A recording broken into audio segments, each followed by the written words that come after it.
Muy buenas, esto es Sostenibilidad Interseccional, el podcast de Bárbara PGS. Si me conoces, no te sorprende el nombre, porque es el nombre que tiene mi blog. Esto sigue creciendo, hacemos infografías, hacemos vídeos y ahora también hacemos un podcast. Pero a ver, venga, os lo cuento ya, quitamos la tirita de golpe. En este podcast vamos a hablar de política. Y no, eso no significa que vayamos a hablar sobre lo que dijo un senador en respuesta a un comentario de una concejala sobre un artículo de una Constitución. No, no vamos a hablar de esto. Vamos simplemente a tener conversaciones con gente, que eso es lo que hacemos todo el tiempo, todos los días, y no nos damos cuenta que estamos hablando de política. No he traído a nadie para hacer entrevistas, eso no es lo que va a pasar. Vamos a traer a gente para hablar de algún tema en concreto que me parece interesante y espero que a ti también. Así es como he engañado para venir a Beatriz Borrás. Hola, buenos días. Buenos días y muchas gracias. Sí, un poco engañada, pero vamos, encantada, ¿eh? Muy bien. Por si la gente no te conoce, yo voy a leer tu biografía de Twitter, que no hay nada como eso para la introducción. Qué vergüenza, espero que esté actualizada. Está actualizada, la cambiaste hace poco. Politóloga y socióloga, experta en sostenibilidad y asuntos públicos, feminista y, por último, candidata de Más Madrid a la Asamblea de Madrid. Efectivamente, eso último es lo que más vértigo me da de todo. Ahora mismo sí, pero no vamos a hacerte una entrevista como candidata, sino tú eres de la sección de jóvenes, hablas de los temas que nos preocupan a los jóvenes y coincidimos en que las dos somos mujeres y feministas y sabemos que hay unos puntos concretos que se agudizan en ser mujer joven.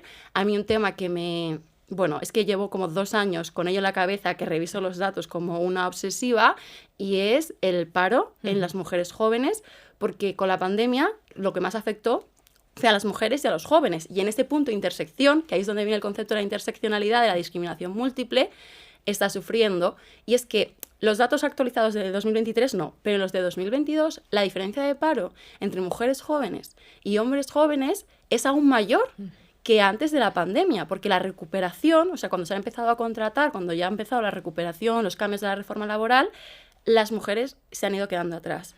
Y esto, aparte de que me preocupa, pues bueno, yo estaba viendo estos datos mientras buscaba trabajo, o sea, que imagínate cómo te afecta. Encontré el trabajo, sigo preocupada por esto y sobre todo por todas las mujeres que se deben sentir como me sentía yo, decir, ¿y si soy yo la tonta? ¿Y si es que no sé bien? ¿Y si, vale, saca una carrera? O sobre todo lo que sentía yo, ¿y si sé estudiar pero no sé trabajar? ¿Y si son cosas diferentes, no? Porque a mí me pasa que sí que he sido muy buena estudiante siempre y hablando con muchas amigas se sentían igual. Y claro, yo cojo estos datos y digo, el problema no soy yo. No puede ser que todas las mujeres jóvenes seamos tontas y no sepamos trabajar. Ya, y además ese sentimiento es como que viene de toda la vida, ¿no? O sea, yo, por ejemplo, me acuerdo cuando estaba estudiando, salíamos de un examen y nosotras era como, me ha salido fatal. Y yo me acuerdo que los chicos era como, no, me ha salido fenomenal. Y luego a lo mejor sacábamos mejores notas, pero esa como inseguridad, ¿no? Ese un poco como intentar siempre ser perfecta, ¿no? Pues lo tienes como desde muy pequeña. Entonces, claro, cuando también sientes esa desigualdad, ¿no? En los datos del paro, que es lo que mencionabas, tiene más efecto en tu salud mental. Porque es verdad que tú te pones unas metas que a lo mejor son mucho más altas y si encima partes de una desigualdad de inicio y de un sistema que te perjudica, tal y como está pensado, pues claro, eso a nivel de salud mental tiene un impacto enorme. Y de hecho es que también se ve, ¿no?, en los datos de salud mental que las mujeres en cuestiones como la depresión o la ansiedad o incluso los trastornos de la conducta alimentaria, ¿no?, somos las principales afectadas. Y claro, yo creo que, o sea, al final la situación de desempleo en España tiene múltiples factores, ¿no?, que afectan a esto, igual que muchísimas soluciones, pero sí que hay como 2 puntos de partida, ¿no? O sea, la juventud siempre es la gran perjudicada, ¿no?, en los datos del paro. A día de hoy, el 31% de los jóvenes están en el paro, o sea, 3 de cada 10, frente a, creo que es un 23-24 de la población general. Y además, las mujeres también están más en el paro que los hombres. Entonces, 38 si eres mujer, la última vez que lo miré. Claro, si eres mujer joven, ya es como una doble discriminación que te hace ya tener muchas menos oportunidades de las que ya hay. Entonces, efectivamente es un problema y por eso hay que intentar aplicar una perspectiva de género en todas las políticas que llevemos a cabo, ¿no? Y también una perspectiva de juventud, ¿no? Porque al final, si tú eres un colectivo que ya de partida tienes menos oportunidades, pues claramente en las leyes que llevemos a cabo tenemos que tener eso en cuenta, ¿no? Y tenemos que intentar pues compensar por otro lado para que al final todos simplemente partamos del mismo punto de salida. Mira, has usado una palabra que es colectivo. Y yo recuerdo muy bien porque me dolió aquí dentro porque fue justo muy cercano a lo que pasó con Samuel, no quiero recordar esto ahora, pero que cercano a esa fecha Ayuso gritó y mandó a los jóvenes un mensaje diciendo no dejéis que os colectivicen. Y yo siempre lo digo, y lo hablo con mis primos sobre todo, que yo soy joven, pero siento la generación que viene después, y digo, lo que colectiviza es el odio. Lo que colectiviza es la discriminación. Si no hubiese una discriminación que en el que las mujeres jóvenes pues tuviesen más paro, porque es el dato que he comentado, pero hay más cosas, no habría grupo. Claro. Simplemente pues habría variedad y pues obviamente pues habrá gente en paro, pero habrá variedad de edades y no podemos encontrar las estadísticas, que al final es a lo que yo me dedico, la bioestadística. Entonces, lo que colectiviza es el odio y lo peor es que quieren que nos enfrentemos a una discriminación solas que han creado ellos generando grupo. No sé si me explico. Esa doble parte de Totalmente. os odiamos en conjunto y ya no es odiar. No hace falta que sea odiar. Creemos que los jóvenes no os esforzáis, que no tenéis política del esfuerzo, también en general, metiendo la perspectiva de género, sois más sensibles, Sí. ay, ahora a ver si os vais a coger una baja de la menstruación, Totalmente. hay no sé cuántos, y de repente contratamos a menos mujeres jóvenes. Claro. No, yo estoy totalmente de acuerdo. O sea, al final lo que te colectiviza es la desigualdad y la discriminación. Sí. Y yo creo que aquí el miedo que se tiene efectivamente a que nos colectivicemos, ¿no? Que es que parece bueno, pues que incluso yo tengo que poner comillas porque está como mal visto, Sí, ¿no? sí, Pero es una palabra muy rara, la han generado muy rara. realmente, si ves todos los avances sociales que ha habido a lo largo de la historia, ha sido en común, ha sido con otras personas. No ha llegado una persona sola y ha dicho, Claro que no. voy a cambiar esto. Es imposible, ¿no? O sea, en un entorno de millones de personas es imposible que una persona sola pueda cambiar algo. Nos tenemos que juntar, tenemos que luchar juntos, juntas, ¿no? Para luchar contra esas desigualdades porque son políticas y son sistémicas. Total. No es algo que, no sé, pues yo tengo un problema puntual en mi vida personal y probablemente a ese problema puntual pues me afronte yo o pida ayuda a mis amigas o a mi familia Claro. como algo individual porque no es estructural. Pero cuando el problema sí es estructural, cuando tú ves los datos y cuando hay un colectivo que sufre más que otro, claramente para luchar contra ese sufrimiento y para cambiar y para que eso deje de ocurrir, tienes que hacerlo con esas personas que están afectadas. Claro. También, o sea, es que al final, la frase de lo personal es político es que te pones a hablar con tus amigas, por eso te digo que te pones a hablar de política, y te das cuenta que te hacen la misma pregunta todas en la entrevista de trabajo, que es cuando ves que ponen mala cara, y ese tipo de cosas es lo que te das cuenta de, oye, que no soy yo. Y aquí, como lo has mencionado también, y porque sé que esta es una cosa que he visto en vuestras redes, que jóvenes impulsáis muchísimo, jóvenes de Más Madrid, los TCAs. Sí. Estáis muy concienciados con los trastornos de la conducta alimenticia, afectan, es verdad que a hombres y a mujeres, pero las mujeres tenemos una presión estética muy grande y además es capaz esa presión de adaptarse a todos los medios. Cuando eran revistas y ahora son los filtros. Y ahora hay una cantidad de aumento de cirugías en general que aunque no son lo mismo, quiero decir que vienen de una presión estética muy grande. Total. Y esto lo juntamos con dos cosas. Cuando empieza sobre todo en la adolescencia, ¿qué recursos hay para esta gente en la adolescencia? Porque los padres pueden poner todo el amor del mundo. Pero la mayoría de las veces han sufrido la misma presión estética que estás sufriendo tú. Sí. Y se creen que te están ayudando, porque esto es una cosa que yo he vivido en mí misma, se creen que te están ayudando porque piensan, si consigo que esté delgada mi hija, Va a estar más no feliz, va a sufrir, ¿no? Claro. no va a sufrir lo que yo he sufrido. Claro. Y claro, o sea, las buenas intenciones no lo son todo. Total. Pues igual que necesitamos pediatras, porque los padres no pueden hacer de pediatras, es que los padres no pueden hacer de psicólogos, sobre todo en cosas tan difíciles como los trastornos de la conducta. A mí me gusta mucho una cosa que has mencionado, que es, ¿no?, esas conversaciones con las amigas. De hecho, el tema de los trastornos de la conducta alimentaria viene de ahí. O sea, nosotros en jóvenes tenemos como dos métodos, ¿no? O sea, un método que es más de estudio de los problemas que hay a nivel general, ¿no? Y que dices, bueno, pues es vivienda, es empleo, incluso salud mental, ¿no? O sea, Sí. cosas que ya se sabe y tú pues intentas identificar qué lo causa y qué soluciones puede haber. Y luego lo que hacemos es algo un poco más cualitativo, que es, por un lado, nos reunimos con mucha gente joven no politizada para hablar de lo que Importante, sea, me parece, sí. Buena idea. y con nuestros amigos. Y luego lo llevamos y lo ponemos en común. Entonces yo con mis amigas es que me parece muy bonito, porque hablando con ellas de repente detecto problemas que digo, buah, esto es un temazo. Pero es que es un temazo en el sentido de que igual, es un problemón. Y entonces me parece muy bonito abordar la política así, de decir, joder, tener la capacidad de percibir en tu entorno cuando hay un fallo que realmente no es un fallo o un problema personal, es que es un problema político porque sabes que no eres la única. O sea, yo, por ejemplo, con mis amigas, últimamente, y ahora vuelvo al tema de los TCAs, Sí, pero... últimamente están hablando todo el rato de congelar óvulos. Ese tema entonces también lo podemos tocar, ¿eh? Sí. Porque yo también recibo muchos anuncios de este tema en Instagram. Tremendo. Claro, yo al final terminé pensando, ostras, pues claro que sí hay un problema político porque hay mujeres, hay hombres, hay personas que quieren tener hijos y que lo que ven es que como no tienen las condiciones materiales, el empleo, la vivienda, ¿no? La situación como para poder hacerlo a la edad a la que ellos quieren, pues saben que van a tener que esperar. Pero como saben que tienen ese deseo, pues dicen, bueno, pues congelemos óvulos ahora para que cuando sea mayor y por fin pueda tener hijos, ¿no? Pues lo pueda hacer con un óvulo de esta edad de ahora. Y dices, claro, pero eso es muy caro. Sí. Entonces, ¿quién tiene acceso a esto? Pues las personas que ya tienen esas condiciones. Y va más allá, vamos a meter TCA, Sí. que después yo en la parte científica quiero hablar un poco de ese tema porque me tiene un poco sobrecogida los anuncios de eso. Quiero que me menciones la parte de TCA de qué propuestas crees que desde la parte colectiva podemos hacer para ayudar a las mujeres jóvenes a reducir las tasas de TCA. Vale, o sea, lo primero, efectivamente, es un problema colectivo, ¿no? El 5% de las mujeres ha sufrido un TCA, ¿vale? Y esto, en términos de un trastorno, es una cifra altísima, Sí. ¿vale? Pero además ya no es solo que sufras un TCA en el sentido, pues como lo que conocemos todos, ¿no? Bulimia, anorexia, etcétera. Es que 9 de cada 10 mujeres están descontentas con su cuerpo. Entonces, a lo mejor eso no termina derivando en un trastorno... Pero alguna conducta que claro. sea mala para tu salud mental y para ti misma. Efectivamente, que te sientas mal con tu cuerpo, que no te reconozcas, que vayas a una tienda de ropa y te eches a llorar en el probador porque te queda todo mal. Es que eso pasa. Y que eso pasa. Es que nos ha pasado a todas.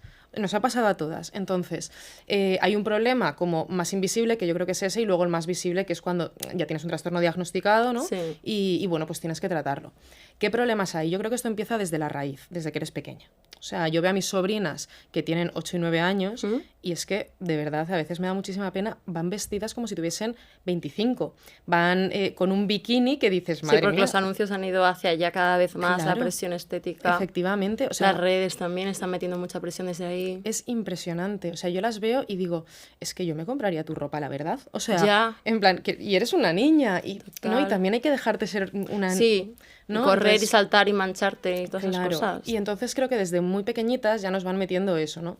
Luego llega la adolescencia, que es una etapa súper complicada, Sí. pues para una adolescente que se desarrolla, que está, bueno, pues toda su clase del colegio hormonadísima, porque estás en plena adolescencia, empiezas a ver cómo se te sexualiza bastante, ¿no? Y a veces los profesores. Totalmente. Porque es lo que, por eso lo digo de social, político, sistemático, porque obviamente no vamos a cambiar el hecho de que exista una adolescencia y que tus compañeros te puedan decir algo.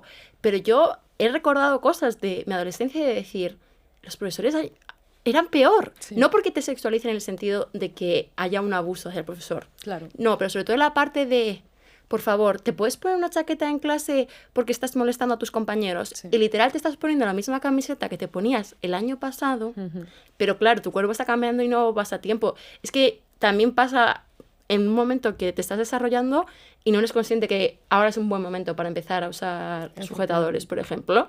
Entonces, de repente los profesores te dicen, no, mira, no hagas deporte, siéntate, la próxima vez trate un sujetador deportivo. Totalmente. Y estás esperando la educación de estas chicas porque sientes que, bueno, que hay un elemento sexual ahí que se está parando. Entonces aquí yo creo que hace falta una educación del profesorado, unos protocolos para que el desarrollo de las mujeres no se vea tan frustrado por la sexualización en la adolescencia. Efectivamente, yo me acuerdo, y esto es que lo digo mucho porque me parece una barbaridad, nosotras en el cole teníamos natación ¿Sí? y nos hacían ponernos como un pantaloncito de estas mallas, ¿sabes?, encima del bañador.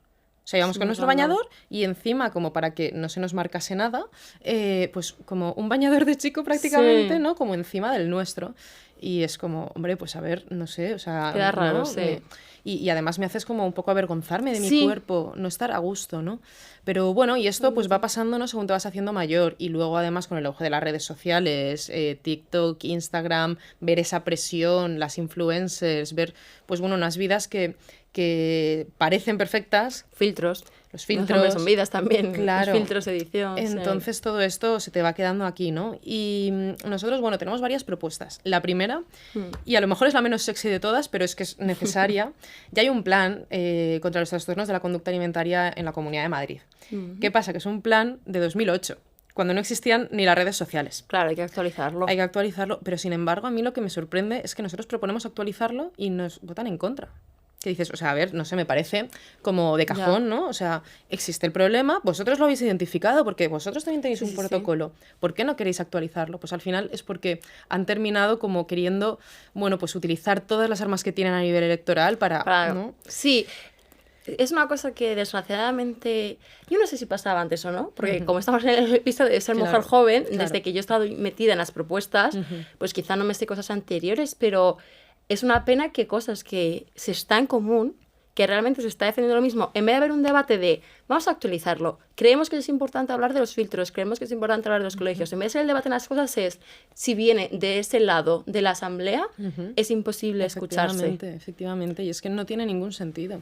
Entonces, bueno, proponemos primero que se actualice, ¿no? Y que además se haga de una manera rigurosa, porque tenemos muchos planes que muchas veces ni siquiera van al detalle al que tienen que ir. Hay que trabajar con psicólogos. Efectivamente, hay que trabajar con profesores, también. O sea, con las AMPAs. Esto es fundamental, porque como es un problema que viene desde que eres tan peque, es fundamental tener orientadores en los colegios que sepan detectar a tiempo esto. Totalmente. ¿Sabes? Y profesores que también estén formados y padres y madres, ¿no? Que están en los coles y que están luego en casa con los niños, que sepan detectarlo de manera precoz, porque esto es súper importante. Al final, una vez ya lo has desarrollado, pues bueno... Es más difícil de curar. Claro, pero esto es como una parte como de prevención y luego de detección precoz. Y esto pasa en realidad con todas las enfermedades. Con todas las enfermedades, efectivamente. Entonces, bueno, creo que la base es esa. Y luego hay un tema y es... no tenemos psicólogos suficientes ni en la pública, pero es que tampoco en la privada para tratar los trastornos de la conducta alimentaria cuando ya los tienes. Es posible, mira, yo es que conozco a bastante gente que se dedica a la psicología y cuando hay una paciente y empiezan a detectar que puede ser un TCA, nerviosismo. Claro. O sea, gente que se dedica a esto y nerviosismo porque sienten que es muy difícil. A lo mejor hay que dedicar parte de la financiación pública a este plan. Claro. Te suelto aquí la idea y si queréis la recoges, hay la investigación. Porque es una cosa... Es un tema muy difícil. Hay otros temas que pues tienen mucho más recorrido de estudio, ¿no? Como puede ser la ansiedad, pues el estrés o seguro temas que yo ni siquiera conozco. Y quizá, pues lo que decimos del protocolo, ya ir a la base y que quizás que hace falta que desde pues, el Colegio de Psicólogos de Madrid pues se trabaje con la comunidad y que se aumenten los estudios en este tema porque... Y además un estudio, lo que decimos, actualizado. Porque es que tú te pones a estudiar una cosa y cuando terminas, la red social que hay es nueva, es diferente y son otros los factores. Esto es un problema que tenemos en general, yo creo que en España, pero muy concretamente en la Comunidad de Madrid. Nos faltan datos de todo. Queremos hablar de salud Como analista de datos digo que es un problema muy grande. Es enorme porque, claro, tú quieres... tú detectas un problema, ¿no? Y quieres aportar una solución, pero sin los datos rigurosos que te permitan entender cuál es la raíz de ese problema, estudios comparados de qué ha funcionado en otros países, es muy difícil aportar una solución solvente, ¿no? Y nos ha pasado con muchísimas cosas. Salud menstrual, salud mental. Por eso, de hecho, se aprobó lo de la creación a nivel nacional de un observatorio para la salud mental, porque se necesita estudiar, ¿no? Con la salud menstrual a mí me alucinó, porque yo también trabajé mucho ese tema, y es que no había datos, solo se había empezado un estudio en el País Vasco. Y claro, nosotros pedíamos simplemente hacer un estudio para ver cuál era el estado de la cuestión y lo mismo en Madrid. Y lo mismo en contra, ¿no? Y con el tema de los TCAs yo creo que pasa exactamente lo mismo. O sea, tenemos datos pues un poco generales, ¿no? Pero necesitamos ir a la raíz del problema y entenderlo bien, porque si no es muy difícil aportar soluciones. Mira, ya que antes mencionábamos los óvulos, ahora la salud menstrual, hay una salud muy relacionada pues con todo el aparato reproductor que yo veo dos cosas. Ahora mismo, pues como mujer joven, los mensajes que recibo. Por una parte, estoy constantemente recibiendo anuncios de que si quiero congelar mis óvulos, que estoy en el mejor momento para hacerlo. Y yo, o sea, me dan ganas de tirar el móvil. También anuncios de que si quiero donarlos con un gran beneficio, que digo, bueno, esa parte no, te voy a dejar que no la comentemos porque sé que no es competencia autonómica, y una cosa que me fastidia mucho es que en los debates no se meta tu competencia y estemos hablando de lo que no toca. Claro. Ya, pero lo que sí que toca es la parte de la psicología, la ginecología, pues todo eso es la competencia autonómica. A mí me pasó hace muy poco, creo que fue este verano, que pues una mujer mayor, ella me dice, Bárbara, ¿tú sabes lo que es la pobreza menstrual? Y yo, sí, pues yo también he estado metida en esto y lo he estudiado en los másteres de salud pública. Me dice, me he quedado alucinada. He leído un artículo y hay mujeres en España que una semana al mes no comen fruta, por ejemplo, porque toca comprarse 20% de las mujeres en España sufren pobreza menstrual. Es que es una cosa muy... Es que es un problema, o sea, hemos pasado de esto no es un tabú, tenemos que pasarnos las compresas en el colegio sin que sea un tabú, a llegar al punto de decir, claro, vamos a empezar a hablar y decir, espera, que hay gente que viene sin compresa y que no la tiene. Claro, efectivamente, o sea, tú al final cuando estás en una situación muy vulnerable, y puedes tener trabajo y estar en una situación vulnerable, pero si estás en una situación económicamente vulnerable y un paquete de compresas te supone no comprar arroz esa semana, pues claramente tienes que comprar arroz, ¿no? ¿Y qué haces como alternativa? Pues nosotras lo que vimos desde la asociación en la que yo participaba era que había mujeres que se ponían periódicos, que se ponían toallas, que reutilizaban compresas todo lo que podían, lo cual, aumentando las infecciones enormemente. Efectivamente. Entonces, claro, es un problema porque es un problema en última instancia de salud y en última instancia de salud de la mujer, ¿no? O sea, se vio con la vacuna del COVID, tenía unos efectos sobre las mujeres muy distintos. Pero ¿qué pasa? Que cuando, en general, cuando se estudian los efectos de una vacuna, se estudian con unos criterios estándar, que son los que afectan a la salud de los hombres. También por la edad, o simplemente porque en el cuestionario no ponga... ¿Te ha afectado tu menstruación? Claro. ¿Has sentido esto? O sea, simplemente por cómo haces el cuestionario, porque esto pasaba antes, que primero era como, bueno, solo traemos a hombres, ¿por qué? Es que lo que suelen decir los científicos es que es muy difícil estudiar las hormonas femeninas. Entonces simplemente nos quedamos con las masculinas porque como son diarias y las nuestras son mensuales, bueno, primera excusa, se intentó decir, esto no está bien, empiezan a meter a las mujeres, pero como no hay mujeres o no hay perspectiva de género al escribir los ensayos, simplemente te dicen, rellena si has tenido estos síntomas secundarios. Si no tienes la opción, la casilla que marcar, de decir reglas irregulares, dolores, ha cambiado el color, un montón de cosas que la gente dijo por redes sociales, pues no se estudia. Y claro, es que la salud menstrual, la salud reproductiva, es salud pública. Y una cosa que, o sea... Yo utilizo un anticonceptivo y recibo, o sea, en parte está subvencionado por la Seguridad Social.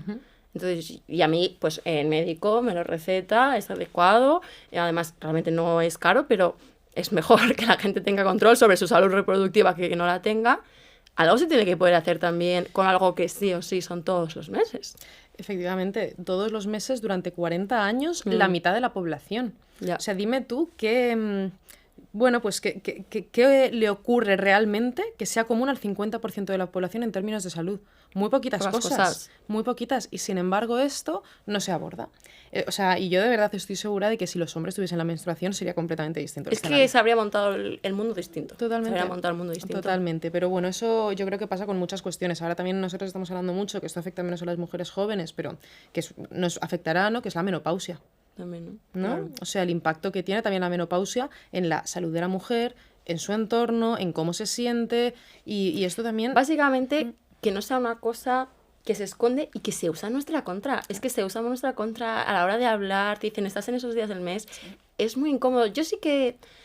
Yo al menos es mi entorno y estaré equivocada. Por ejemplo, la copa menstrual fue una revolución en mi grupo de amigas. No sé tú, me acuerdo... Además me acuerdo que fue tercero de carrera y el cuarto día de la semana un amigo nuestro dijo... Oye, podemos hablar de otra cosa, o sea, sé que esto es muy importante, de verdad, pero es que, no sé, es que hace tiempo que siento que no puedo aportar nada. Y fue como, vale, vamos a ir variando, porque fue como una época que, ¿la has probado? Que es alucinante, tal, así, que bueno, aquí meto la parte de decir que las cosas ecológicas de menstruación, que han salido más nuevas, tienen un IVA superior, que esto pasa muchas veces cuando salen, a veces incluso mejoras, nuevos tipos de productos, se quedan atrás y, o sea, es un poco estúpido que si queremos ser ecologistas, las opciones más ecológicas, y que además a la gente le gusta no solo por lo ecológico, sino porque es bastante cómodo para mucha gente. Bueno, es que yo creo que lo de la fiscalidad verde es otro temazo, ¿eh? Ya. O sea, ahí todavía estamos a años luz de lo que deberíamos. A mí me recordaba esto que decías de lo que hablabas con tus amigas. Yo no sé si esto estaba en escaleta o no, Puedes creo que no, soltarlo. pero lo suelto. A nosotras nos pasó que fue la revolución del Satisfyer. Ah, eso también pasó. O sea, de no hablar ninguna sobre... Nunca, de masturbación nada. Ni... masturbación. No. Hablabas de sexo como dos detalles y no mucho más, porque es como, ojo, tú recatada, ¿no? Sí. Y de repente sale el Satisfyer a la venta y incluso aunque no lo tuvieses ya se hablaba de esto. Sí, bueno, verdad, o sea, pasó. para mí fue como, oye, que estoy conociendo a mis amigas de otra manera. O sea, que estamos, de verdad, estamos hablando de cosas que no habíamos hablado nunca. Entonces, a veces como que también no hacen falta que ocurran estas cositas, la copa menstrual, el Satisfyer, estas cosas que de repente pues te abren unas conversaciones que no tenías antes y que los hombres normalmente sí que tenían. Sí, también es verdad que yo creo que ellos también tienen que tener su revolución de hablar de las cosas, porque pues muchas veces es como que hablan de las cosas pero con un guión. Es lo que me han dicho muchas de los amigos, tipo... Tú tienes que repetir lo que se espera de ti. A lo mejor tienes que repetir, pues si hablamos de masturbación, me he hecho 5 pajas. Claro. Y a lo mejor no te has hecho ninguna, claro. Pero te sientes mal. ¿Sabes? O sea, los roles de género son roles y están en los dos lados, total. Y esto, de hecho, a ellos les pasa mucho con todo el tema de expresar sus sentimientos. Claro, o sea, la yo tengo salud mental ahí. amigos jodillo. que me cuentan a mí sus problemas y no a sus otros amigos. Ya, es una cosa Que dices, rara, igual tienes un amigo que es más amigo tuyo que yo, pero a mí me lo cuentas porque soy chica y a mí me puedes hablar de sentimientos y es un problema para él, ¿no? Es como, jolín, tú también podrías o tendrías que poder hablar con tus amigos de cómo te sientes, de si has tenido un problema con tu pareja. Es una pena, a mí me da mucha pena cuando pasa eso y te das cuenta que tienen amigos pero no tienen amigos como tenemos nosotras en algunas relaciones. Te voy a coger ese Satisfyer de la escaleta, pero no por ahí, sino por la parte que... ligar se está metiendo en el panorama de pues la opinión pública, o sea, que decir, se habla desde una parte social. Obviamente ligar es una cosa individual, no, porque normalmente mínimo son 2 personas y a veces más. Pero claro, o sea, ahora pues hay algunos titulares tipo no nos vamos a meter con qué es lo que hace la gente o no hace la gente. Eso también se hizo con la violencia de género y la violencia intrafamiliar. Una pareja la dejas sola, se crean dinámicas, se crean patrones, aprendemos juntas, igual que con lo de los TCAs, al final tú vas repitiendo. Y hace poco salió un estudio, y yo vi ayer que desde Más Madrid sacasteis un protocolo porque se ha visto que las aplicaciones para ligar se están usando, bueno, los agresores lo están usando para atraer a mujeres. Y es una cosa que a mí me ha fastidiado mucho porque yo he defendido mucho las aplicaciones para ligar, pues con mi familia, hablando del tema, no desde esta perspectiva, sino lo típico de... los jóvenes ya no sabéis ligar, lo divertido era ir a un bar, no sé qué. Y yo, por ejemplo, mucha gente conozco que cuando se ha ido de Erasmus, por esas aplicaciones realmente conocía gente y después esa gente tuvo 2 citas, pues no cuadró, pero se hicieron amigos y cosas así. Y yo siempre he dicho, bueno, es que el mundo va cambiando y como que a veces ligar en un bar, bueno, a mí a veces me parece peor porque queda un poco baboso, raro y como que yo siempre sentía que la aplicación me sentía más segura. Porque detectaba cosillas. Ya, antes de tiempo, en plan, sí, ¿no? Sí, como que decía, ya... Si vemos una foto pescando, pues yo sé que no quiero tirarte match. No eres mi tipo. No eres mi tipo. ¿Pones abajo feministas locas? No, pues no eres mi tipo. Claramente. ¿No? Entonces ya como que me daba eso, pero claro, de repente vi los datos y dije, ostras, no estoy. O sea, yo no estoy, creo que era el 60% más o menos de las que han sufrido agresiones, presión, pero los hay. Claro. Entonces hay que actuar con eso también. Sí, o sea, yo creo que esto al final responde a una dinámica que ha existido toda la vida, realmente. Lo que pasa es que ahora se liga más a través de apps, pero realmente esto pasa de siempre, ¿no? O sea, yo me acuerdo salir con mis amigas a discotecas light, ojo, Sí, o sea, menores de 18 años Y de verdad, es que pasaba un tío y te tocaba el culo, pero además y lo con siguen toda la haciendo mano. las no lights y en todas, vamos. Es que es muy, claro, pero tú te ves con 14, 15 años, No sabes si contestar. en plan, que ni siquiera puedes beber alcohol, que te pides una Coca-Cola porque Ya. no te venden nada y estás No. como en otro mood, ¿no? Y de repente pasa un tío y te toca. Y dices, ¿tú con qué? O sea, ¿con qué derecho me tocas? Ya. O sea, es que no tienes ningún derecho a Y tocarme, te da ¿no? vergüenza al principio. Y no dices nada, tío. Porque te da vergüenza. Sí. Es como peor. Sí, Sí. yo eso me lo recuerdo. Totalmente. Yo me acuerdo ya de un poquito más mayor decir gilipollas, ¿no? Sí. Pero al principio Y era tardas. como- A mí me pasa a día de hoy. Ayer me gritaban por la calle y como que me quedé así. Tardé un rato después, cuando ya se estaba yendo, porque iba en una bici y le grité imbécil. Y me sentí sola gritando y la gente se giró y dije...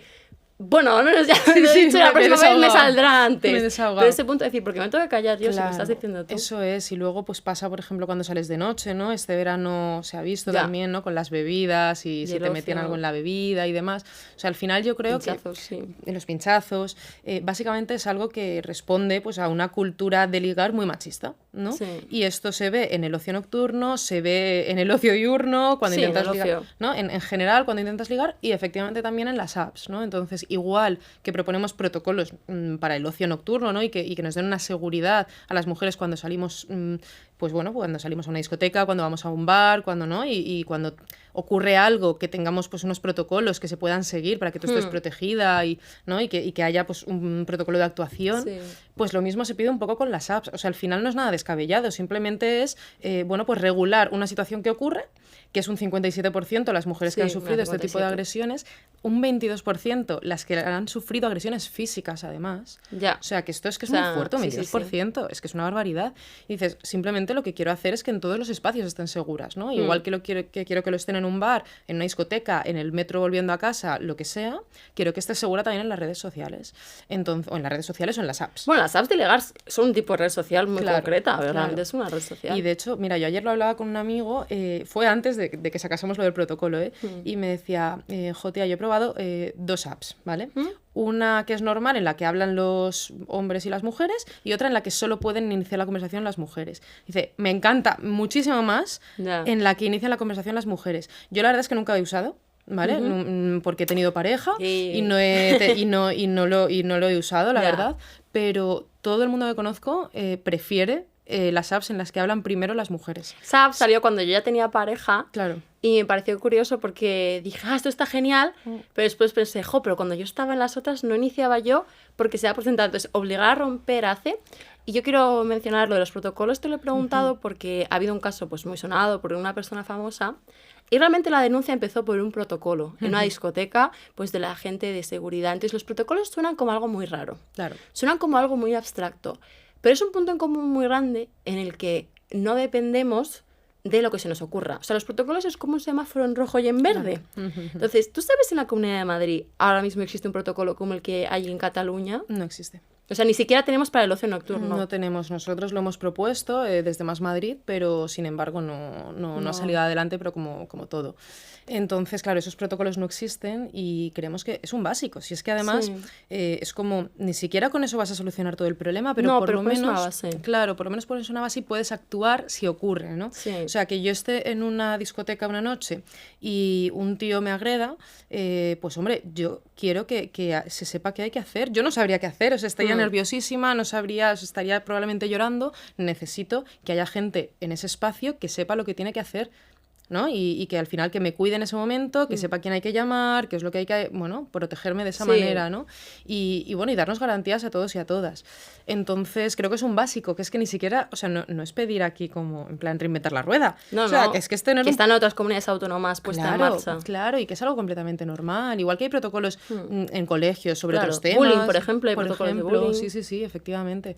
Entonces, bueno, pues yo creo que aquí es necesario, sí. Yo es que siento que estaba intentando yo pensar cuando hablar de estos temas, sí, paro juvenil, mujeres en especial, TCA, mujeres en especial, y estaba pensando que dentro del grupo de mujeres, en el que parte pues las mujeres jóvenes es un poco diferente. Y en muchas cosas creo que es el miedo. Por eso los protocolos me parece muy interesante. Sí. O sea, el machismo es mucho de meternos miedo. Claro. Miedo a salir de noche, miedo a salir a una discoteca, miedo a no encontrar trabajo, miedo a quedarte sola, miedo a que cuando quieras ser madre no tengas la posibilidad entonces congelar óvulos, miedo a que no me vean suficiente mujer si no soy madre, un montón de miedos. Y creo que, bueno, pues por suerte las mujeres vamos avanzando y nos los vamos quitando de encima y que quizá las mujeres jóvenes aún no tenemos recorrido y nos llega más miedo. Y cosas esos como los protocolos, yo sé que cuando leí esta noticia, que era el protocolo interno, el de la discoteca, el que había hecho que empezase todo el proceso, que una jueza vio que había suficientes pruebas, que lo paró, yo me sentí tan a gusto, sabiendo que esa chica, con un momento... Es que yo tenía momentos de decir, yo no sé lo que me ha pasado ahora mismo, ¿no? Y entonces en ese momento que no lo sabes decir, había alguien que la estaba cuidando, pero del mismo modo que si vemos a alguien como borrachillo por una calle, no por la calle peatonal, sino por una calzada, dirías, a esta persona hay que meterle en la acera que le va a pillar un coche. Como hay como unas cosas básicas que como cultura vamos creando que hay que hacer. Entonces a mí por eso me parece tan interesante, porque va creando cultura, va creando movimiento, y me imagino una próxima generación de mujeres jóvenes que vayan sin miedo a las discotecas o vayan a donde quieran. Es que me da igual que vayan a donde quieran sin miedo. A correr por la noche, que la Xunta de Galicia con el no debería pasar, pero pasa, es que a mí me pone enferma todos los políticos que es como, esto no lo podemos evitar. Mira, sé que a lo mejor no puedes evitar al 100%, pero es que tu trabajo es intentar hacer algo. Efectivamente. Y esto lo ligo mucho con lo que comentabas al principio de la cultura del esfuerzo, ¿vale? O sea, muchas veces se nos acusa a la juventud de que no tenemos cultura del esfuerzo, de que no nos esforzamos. Yo, la realidad, lo que veo es que cuando te dice un político que es que con este problema no se va a poder acabar, ostras, esfuérzate un poquito. Mira, ¿sabes? Que nos dicen el cultura del esfuerzo. Esfuérzate un poquito, haz tu trabajo. Yo sé que la perfección es muy difícil de alcanzar, sé que siempre va a haber casos, pero intentemos que sean los mínimos posibles y de los mínimos posibles el menor impacto posible también. Y es su trabajo. Entonces, oye, también hagamos autocrítica y hay veces que las cosas salen y veces que no hay que criminalizar, pero por lo menos hay que intentarlo y hay que tener esa voluntad y esa intención. Y es lo que yo creo que falta. Sí, a mí es lo que me enfada de esos mensajes, lo de no tenía que pasar, pero pasa.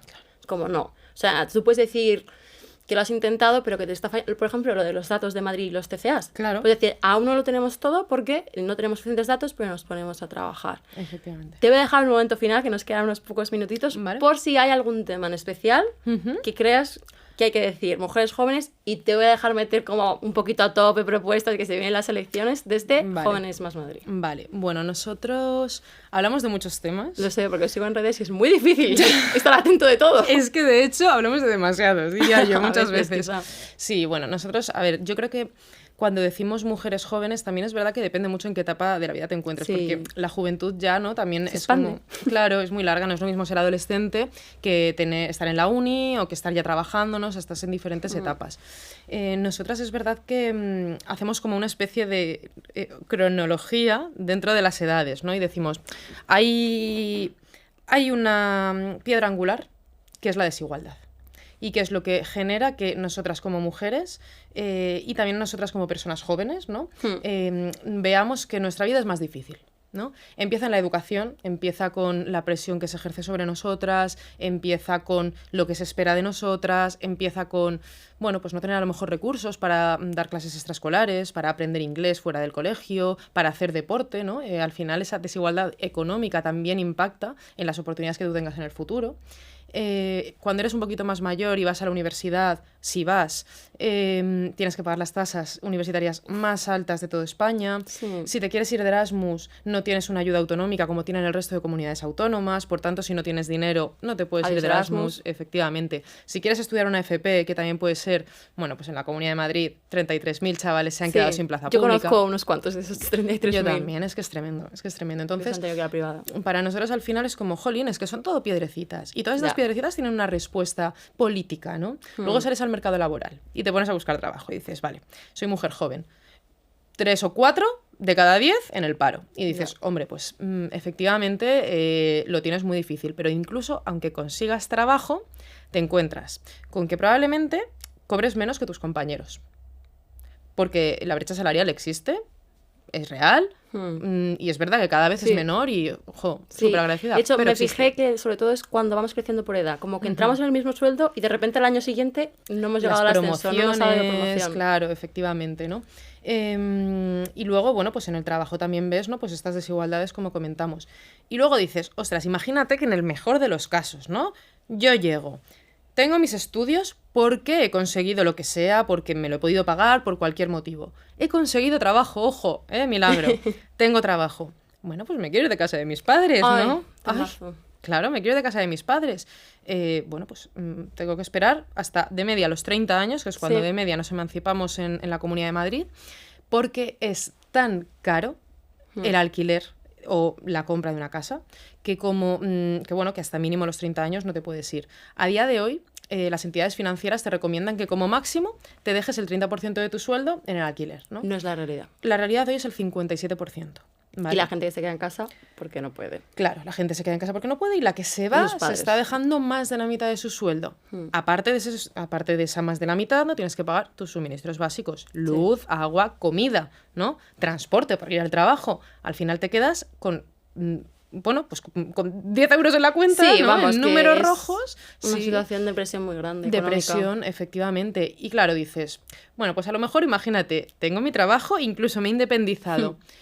A lo mejor, no todo el mundo, pero a lo mejor quiero tener una familia. Ya, y las escuelas infantiles casi no hay. ¿Cómo voy a tener hijos si no puedo ahorrar? Y si 300 euros al mes en Madrid tener un hijo ahora mismo, la media. Hace poco lo leí en un artículo. La verdad que es que son muchos puntos. Me alegro que hayamos tocado un poco. Es verdad que pues, en un podcast, en un episodio, no lo podemos tocar todo. Pero yo animo mucho a todos los jóvenes, pues aquí en especial a las mujeres jóvenes, porque es lo que estamos hablando ahora, a leer de lo que sea, a escuchar el podcast que sea, a hablar con tus amigas para darte cuenta de qué problemas no son solo tuyos. O sea, no es que te salga peor el eyeliner o no es que te cueste más alguna cosa, no. Son cosas sociales y que tenemos que entender que hay que buscar soluciones para todas. Además, es una cosa que yo creo que cumples a los 50 y te acuerdas de las mujeres jóvenes. Yo es como que ya estoy pensando en la próxima generación que venga mejor. Esperemos que sea en Madrid, en España, en todas partes, porque además esto es un podcast. Espero que haya gente de Latinoamérica también pensando ser mujer joven en su país, es muy importante. Y nada, pues muchas gracias a ti, Bea, por venir a hablar. No, Bárbara, muchas gracias por invitarme, me ha encantado. Ay, me alegro muchísimo porque a mí quiero demostrar eso, porque esa mentira de que los jóvenes no nos esforzamos o que no nos importan las cosas. Hablamos entre nosotras un montón y demostramos que nos importan. Y muchas gracias a quienes estáis escuchando y demostráis que os importa. Espero veros pronto, escucharos pronto y leer vuestros comentarios esta semana y la próxima. Un beso muy grande.